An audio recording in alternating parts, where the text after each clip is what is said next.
wabarakatuh. Saya Aulia Rahmawati dengan NIM K71180044 dari kelas 4A akan mempresentasikan hasil observasi kewirausahaan. Saya akan menjelaskan terlebih dahulu mengenai pengertian promosi fungsi dan jenis-jenis promosi. Menurut Ben M. Ennis tahun 1974, promosi diartikan sebagai as communication that inform potential customers of the existence of product of persuade them that those products have worth saving capabilities. Promosi bisa diartikan sebagai sejenis komunikasi yang memberikan penjelasan yang meyakinkan calon konsumen tentang barang dan jasa ataupun sebuah proses membagi ide, informasi, atau perasaan audiens. Menurut Kohler dan Gary A. dalam Alexander Sindoro tahun 2000, promosi adalah ramuan khusus dari iklan pribadi, promosi penjualan, dan hubungan masyarakat yang dipergunakan perusahaan untuk mencapai tujuan iklan dan pemasarannya. Dari pendapat beberapa ahli tersebut, dapat disinteksiskan promosi meliputi kegiatan perencanaan, implementasi, pengendalian, komunikasi dari suatu organisasi kepada konsumen serta sasaran lainnya. Promosi adalah kumpulan aktivitas yang memberitahu kebaikan produk dan membujuk pelanggan sasaran untuk membeli.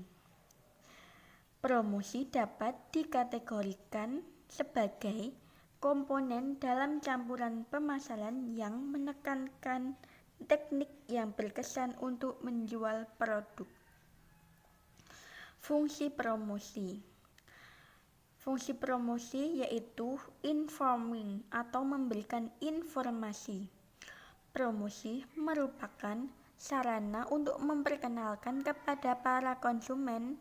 Promosi membuat konsumen sadar akan produk-produk baru, mendidik serta tentang berbagai fitur dan manfaat merek serta memfasilitasi penciptaan citra sebuah perusahaan yang menghasilkan produk atau jasa. Persuading atau membujuk.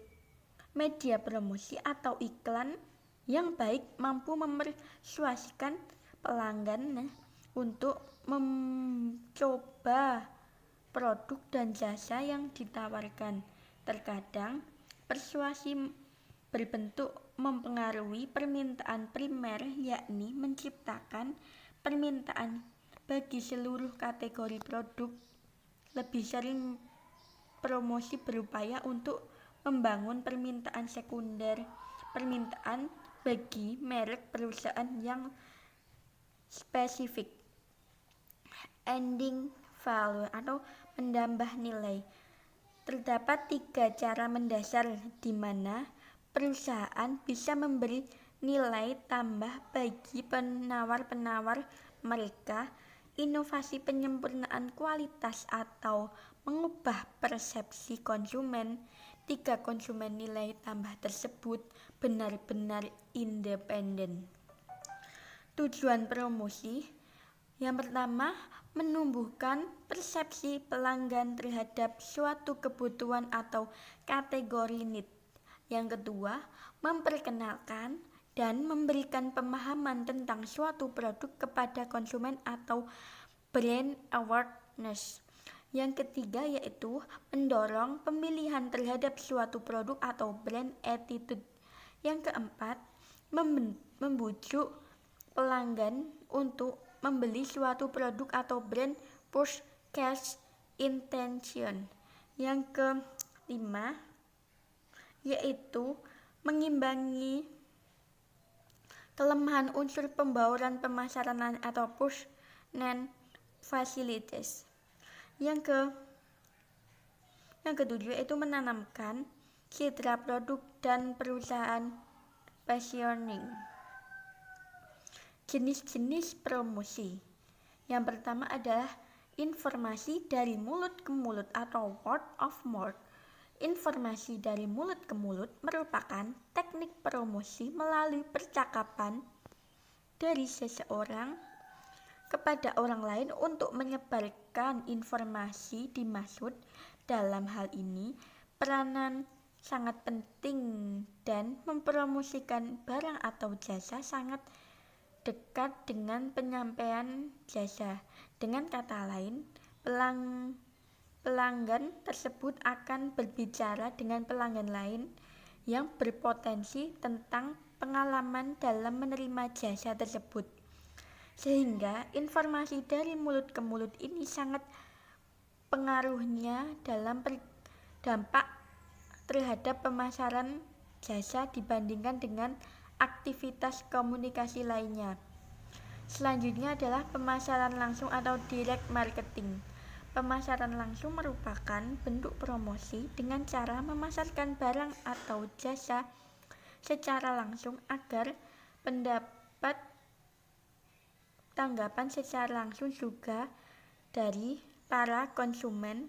Para konsumen harus bertatap muka secara langsung, tetapi pemasaran ditunjukkan secara langsung kepada seseorang.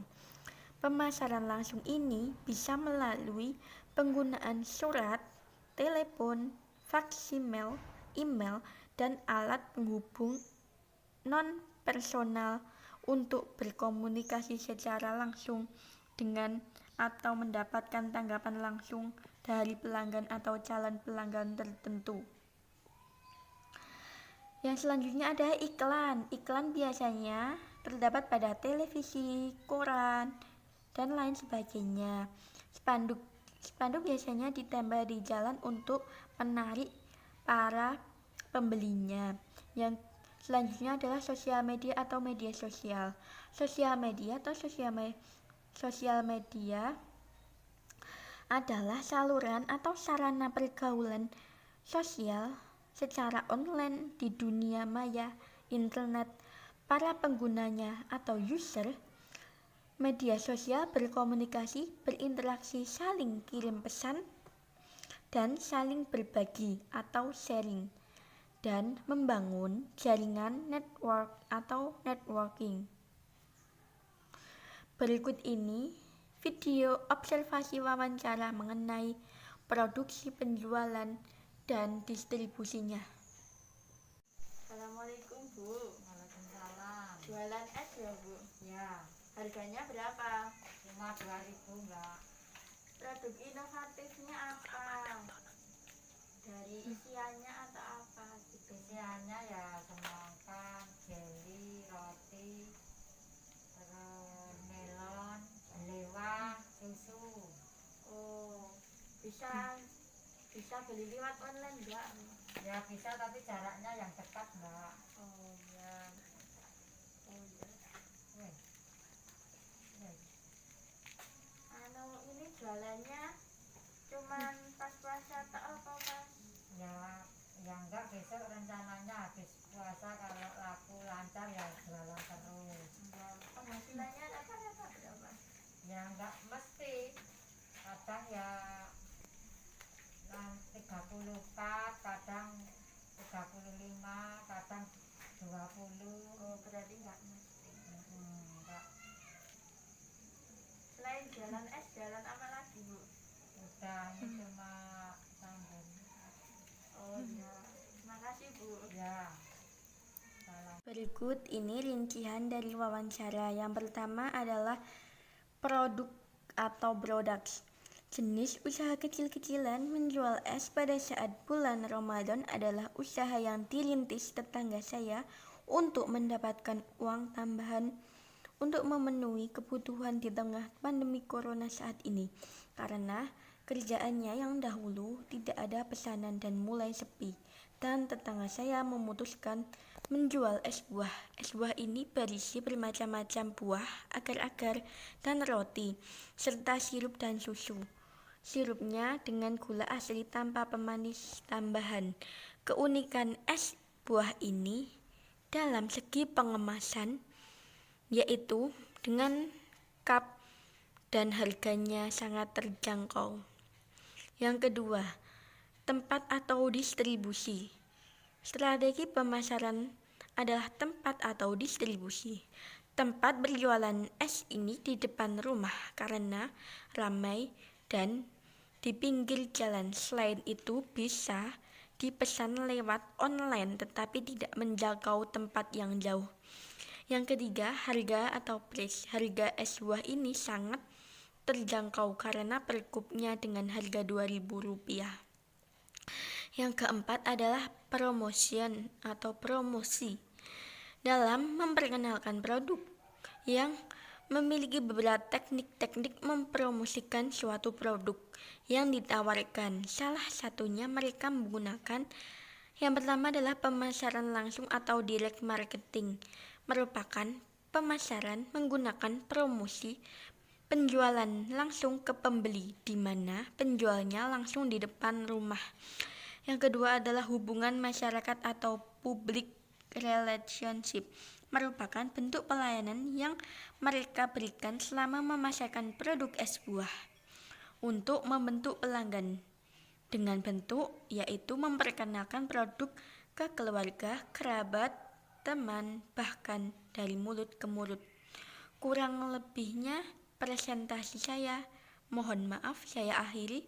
Wassalamualaikum warahmatullahi wabarakatuh.